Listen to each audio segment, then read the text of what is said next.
Hey guys, today I'm going to look at the DOD LS460w Full HD dash camera. This was sent to me from car-camshop.co.uk to review. So let's get in and have a look at it. So this camera has 1080p at 30 frames per second quality image, powered by a Sony Exmor image sensor, so it should be really good quality. It's got a 140-degree angle lens and an ISO up to 3200. It's also got a 2.7-inch TFT LCD screen so you can see what's going on, and it records in the H.264 movie format. So here we go, we've got a box here with all the accessories in it, so let's have a look at what you get. So we've got the sticky mount for the camera. We've also got a suction cup mount for the camera, which is really good, so you can have either sticky or suction. That's really good. And of course the power cable, which looks like it's got a really long cable on it. So looking at the other stuff in the box, we've got a little CD there. It's probably got the instruction manual on it. We've got the warranty card and guarantee.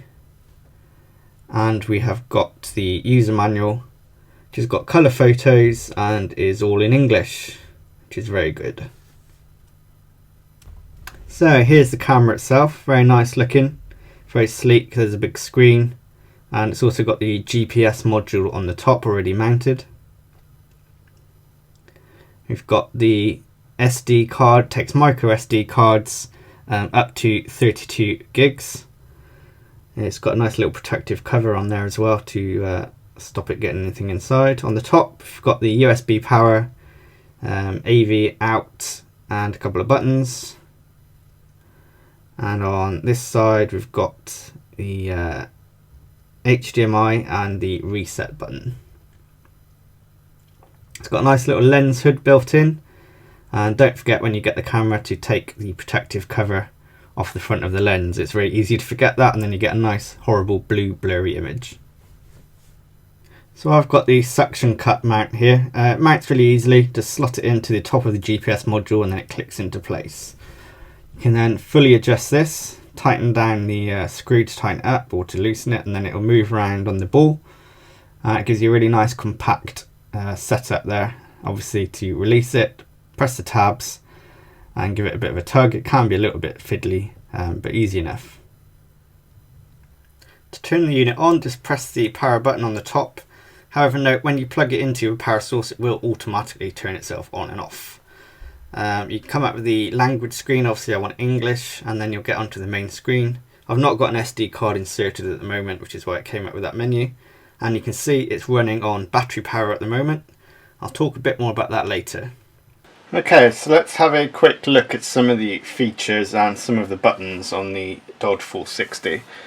First of all, you'll notice the unit is turned off. When this is in your car and you plug in the power source, it will actually automatically turn itself on and off with the ignition, which is really good for a dash camera, obviously. However, you can also manually turn it on and off, and there's a on and off button on the top. So just to turn it on, just press the button and then it will come to life. You'll notice when you turn it on, it automatically starts recording, and you can see the flashing recording light in the corner there. So on the screen we've got quite a lot of information. Most of it is just telling you different menu functions that are on and things like that. So let's have a quick look.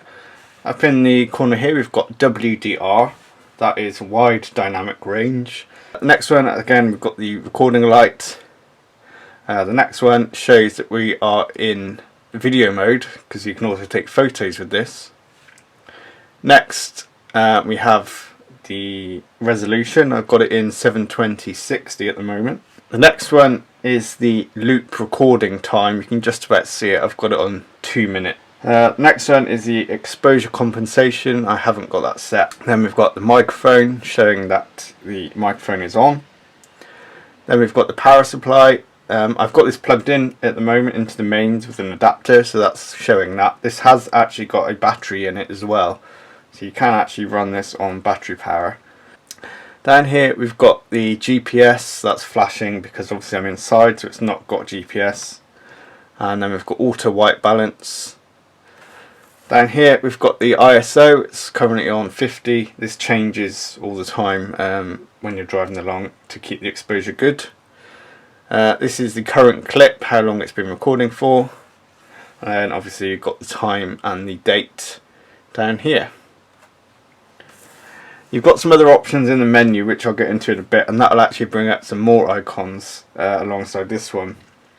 This one is for the time lapse function, and you can see there it's actually off. We've also got the motion detection, which I've currently got off. That will bring up an icon on that side as well if that's enabled in the menu. Okay, so let's have a look at some of the other buttons. I've already mentioned the on-off button on the top. Also on here we've got the stop, start, record button, or the photo shutter button if you're in photo mode. So you can just press that to start recording, and you can see the red dot again, and then press it again to stop recording. This is the menu button, so if you press this it will bring you into the menu. One thing to note though, you can only access the menu whilst the camera is not recording. So if the camera is recording, press the stop start button on the top and then you can enter the menu. To navigate the menu, you use the up and down arrows. It is a bit hard to see sometimes when you're in light, but you can see that the selected item goes black. So at the moment I'm on WDR, and then you can scroll through the different options, and there's a couple of pages worth of information on here that you can change. So if you want to select one of the options, we'll go for resolution. Just press the top select button, the shutter button, and then you can select the resolution that you want. Let's have a look at some of the other things in here. Loop recording, as I said earlier, we've got off, which will mean it just continuously record, and then we've got 2, 3, 5. That's it. It goes up to 5 minutes. So that records in segments, and we'll save the clip after that amount of time. I prefer to leave it on a shorter segment myself, but it's down to personal preference. The G sensor, I've had this off because I had it in my Land Rover when I was going off-road, and if I have it on it just records absolutely everything as an emergency clip, so I actually turned that off for when I was in the Land Rover. Again, personal preference, you can play around with that and see what suits your car best, because different cars obviously have sort of different amounts of bumpiness in them, so just play around with that. Plate stamp, this you can input your number plate. I've just put photoics in there obviously, and so you can have your number plate and that will actually stamp that onto the video along with the date and the time. And then we've got some of the other options in here, which some of them will only work if you've got the GPS module. So if you've got this version of the camera without that, some of these may not be available to you. Let's have a quick look at some of them and I'll tell you what they do. Okay, so the first one we have got here is driver fatigue warning, and what you can do is set this to alert you after a set amount of time, up to 4 hours, to take a rest from driving. Personally, that's not something that I'm ever going to use because I'm always aware of how long I've been driving and when I need a rest. I sort of already know that, but it's like a timer, so it'll alert you after a set period to take a rest. This one's quite interesting actually, GPS track. If you have this on, when you've got GPS signal, it will actually record a GPS plot of your route, which you can then look at in Google Maps. So if you've done a bit of a road trip or something and you can't remember exactly where you went and you've got all the video, you can actually download that data into Google Maps, and then it will trace a route for you of the route that you took, which I thought was quite cool. Okay, so this next one is called head-up display. I must admit I've had a bit of a problem with this. I don't know if this is me or if I just don't understand what it's supposed to do, but if we just enter it here, I'll tell you. We've got off 15 seconds, 1 minute and 3 minutes. Now, I had this on 15 seconds, and what I thought would happen is after 15 seconds that you get a head-up display on the screen. It's got a compass on it, and it also tells you your speed. Now, it seemed to me that it just kind of randomly came on and off. I'm not entirely sure what these times mean. If it means it comes on for 15 seconds and goes off, or it comes on after that time. And the manual doesn't tell you. It only tells you that current speed and compass of the vehicle will be displayed on the screen once the GPS signal is detected. I'm guessing that it displays it for this amount of time, but for me it didn't work like that. It just seemed to be a little bit random. I'm going to have another play around with it and see if I can actually figure out how to use it properly. Got a couple of other options here. We've got GPS speed warning. Obviously that just alerts you if you go over a set speed when you've got GPS signal. World time zone, password settings, and then you can change the speed units, image rotation, and you can set up the time lapse for it to take a picture. Captures a frame every 200 milliseconds, 500 milliseconds, or 1 second, or 5 seconds. So you can create a nice time-lapse image. And then we're back to the start. Whilst we're here, I'm just going to have a quick look at the other resolution options that you can get. So I'm currently on 1080 Full HD. You've got 720p, 720 at 60 frames per second, WVGA or VGA. Okay, so that's it for the video menu. If you come back into video mode, press the menu button, you'll get into the menu we were just in. But if you press it again, you actually get another menu, which is kind of like the setup menu if you like. And then we've got some other options in here. You can format the card, change the language, the date, the time, the megahertz frequency, turn the LEDs on and off, turn the beeps off, screensaver, TV mode, speed stamp, that turns on the speedo stamp on the video by the date and the time. Version, and then reset to defaults. So there's just some other options in there as well to play with. Okay, if we come back to the main screen again, the video screen, and I'm going to press this button here, which is the M button or the mode button, and this will actually cycle through the different modes. So we were on video, this is now on photo mode, and you can see you've got a load of different icons up here. Just quickly, that tells you you're in photo mode. That's the resolution, we're on 5 megapixels. We've got anti-shake, exposure compensation, auto ISO, auto white balance, and image quality. So to take a photo, you just press the shutter button as you would normally. That'll give you a nice photo sound, and then that will store the photo on the memory card. If we press the M button again, that brings us into the playback menu, and then we can play through our videos and our photos that we've taken, and then you can review them on the screen. Lastly, we've got the microphone button. If you press this, it will mute the microphone and then obviously unmute the microphone whilst you're doing video. And this button here with the exclamation mark is the emergency file. If you press that whilst it's recording video, it will lock that file and it won't overwrite it. So if you have an accident or see something interesting, hit that and it will save that file. Obviously, if you've got the G sensor on, it will automatically save the files that it creates when it hits a bump that activates the G sensor. Inside the playback menu, we've also got some more settings that you can access via the menu button. You've got delete, protect and slideshow. If you press it again, it will come back into this menu again, the setup menu. If you press the mode button to go back into the photo option, press the menu button. We've then got another menu where you can activate wide dynamic range. You can change the image size, change the color, turn anti-shake on or off, change the capture mode. You've got single, 2-second timer, 5-second timer, 10-second timer. You've got the white balance, ISO, exposure, date stamp, quality and sharpness. All of these you can change, and that will then apply to any photo that you take. It won't affect the video, that's only for the photos.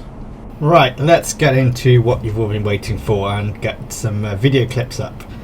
Okay, so this is the first clip. This is in 1080p. It's mounted onto my normal car, not my Land Rover, and you can see this is a clip taken around 10:30 in the morning, so it's nice and clear and bright, and it's a pretty good image quality really. Looking at it on the computer, I can't see any mosaicing or blocking or anything like that. Obviously YouTube may compress and sort of mess around with it a little bit. I'm going to attempt to put the actual files up on my website, and I shall link them in the description below for you to download and have a look at. But to my eyes, this is a really good clear image quality. I can easily read the number plates and everything looks nice and sharp. There's a bit of reflection on my dashboard, but there's not a lot you can do about that with this camera.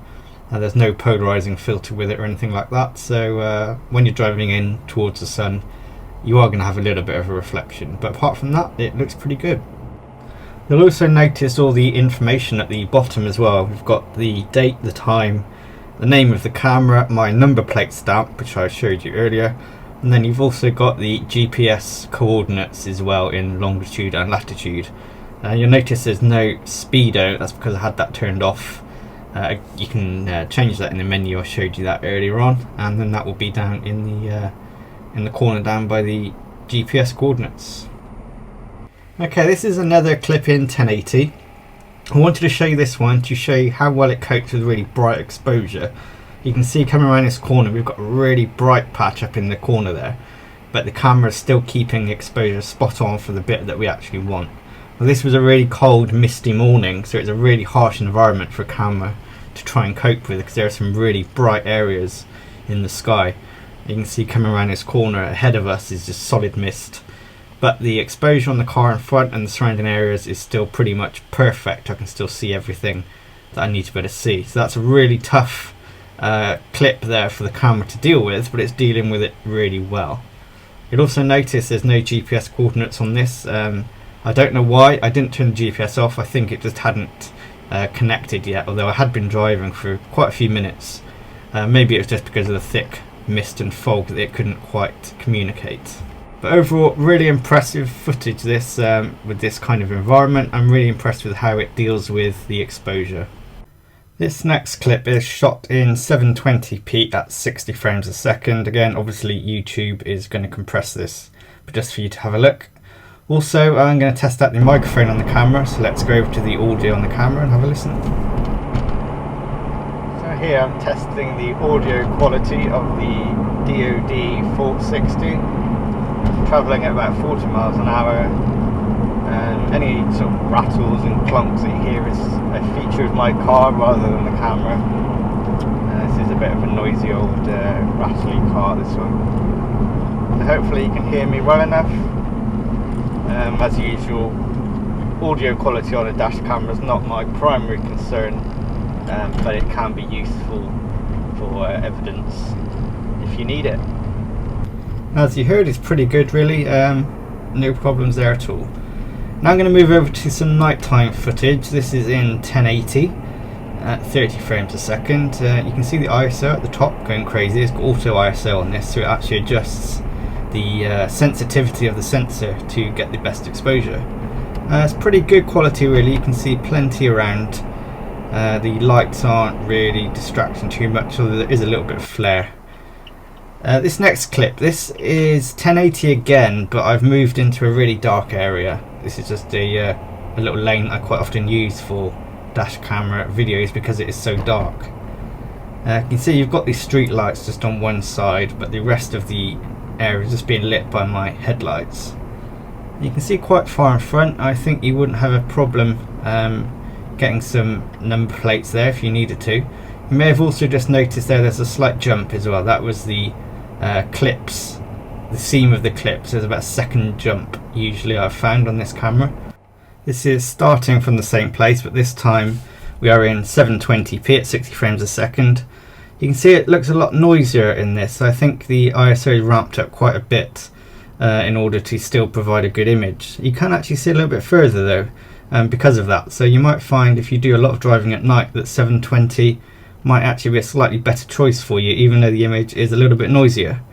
But yeah, you can definitely see a little bit further. The whole scene appears to be a bit brighter, but this was shot same stretch of road, pretty much the same time. I just did a loop of the area. Another really dark clip again. This is 1080. This is a dual carriageway with no streetlights whatsoever, just the headlights. You can see quite far in front again, but there is a bit of glare coming from the other car's lights. But I think it's pretty good, really. Reasonable low light quality on this camera. I'm quite pleased with it. There is just one issue that I've noticed though at night. If you look at the lights ahead of us, everything looks out of focus that's some distance away. I think the camera might be focusing on my car windscreen. It's not too much of an issue. Everything sort of just within front of the bonnet is in clear focus, but it seems it has a slight problem focusing far away at night. I've not noticed this during the day, so it must just be a nighttime thing, but it's something to bear in mind if you're thinking about buying this camera. This next clip, this is 1080p again. This is kind of an urban area, nicely lit, streetlights, but you'll see in a minute. This is a good reason why I have dash cameras. Nothing happened really on this clip, but if you watch closely, boom, there's a car. That could have been a lot worse had it not been a 20-mile-an-hour zone, and if they'd have just pulled straight out. So in summary, the DOD LS460w dash camera, I've found it very easy to use. The menu is very clear and simple to operate, and I'm very impressed with the image quality both in the daytime and at night time. As I mentioned just now, 720 seems to give you a slightly brighter picture. However, you could probably get the same effect by raising up the exposure compensation in 1080p and get a slightly brighter image. For the money, which is just under £200 currently, I think this is a very good buy. There's not many other cameras that have GPS and all the other functionality for the same amount of money. If you have any more questions about this camera or you want to know the specs, please just post in the comments box below and I'll do my best to get back to you. And if you want to buy this camera, you can buy it from card-camshop.co.uk. Again, all the links are in the description box below. Thanks very much guys, hope this was helpful and I will see you all soon.